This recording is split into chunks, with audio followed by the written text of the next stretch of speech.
Hello. Okay. I heard you were a teacher. I am indeed. What grade do you teach? I teach 8th grade through seniors. What is some advice you would give a young author? I would say that the first thing I would say is to make sure your work is your own and to not use any kind of aids for it online. I mean, obviously spell check and stuff like that is fine, and thesaurus online is fine, but I just think that it's important to like create your own story. So that's the first thing. The second thing I would say is to read a lot and write a lot. And I think that what we all start out doing is we start out by copying the people that we read. I certainly did, but then after, like, we do it like unconsciously. We just write, and it comes out kind of like a pale imitation of the people we like.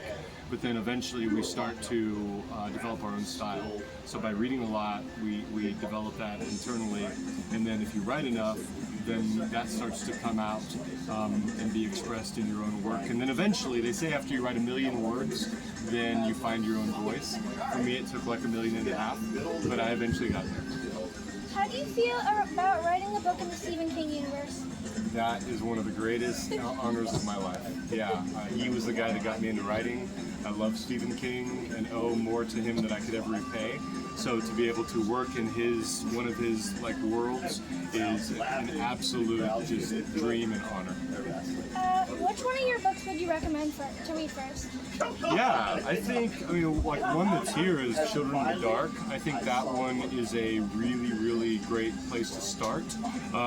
That's kind of in the vein of Stephen King's It. And generally readers, I think, enjoy it. It's got younger protagonists, so it's the one book, well these two, the two Children of the Dark books are the 2 books in our school library where I teach. So I think they're appropriate for younger readers, but they're certainly appropriate for adults as well. So that's usually a good place to start. Plus my sci-fi horror novel, Veil, that'll be out in September. That's another great place to start. Who would win the fight, me or Brian? You, absolutely. Good, because I was thinking about selling tickets. I need to reserve a front row ticket for that. Front row seat. I'll save you one.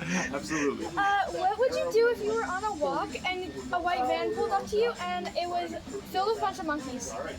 Well, I tell you what, if it had been like 12 years ago, the monkeys would have handed me a rejection slip, because everybody I ran into, like for about a decade, rejected me and my writing, so that's what I would expect a while back. Now, they'd probably either say, you know, who are you, what do you do, or maybe one of the monkeys in the van would be a reader, and then we'd have a cool conversation.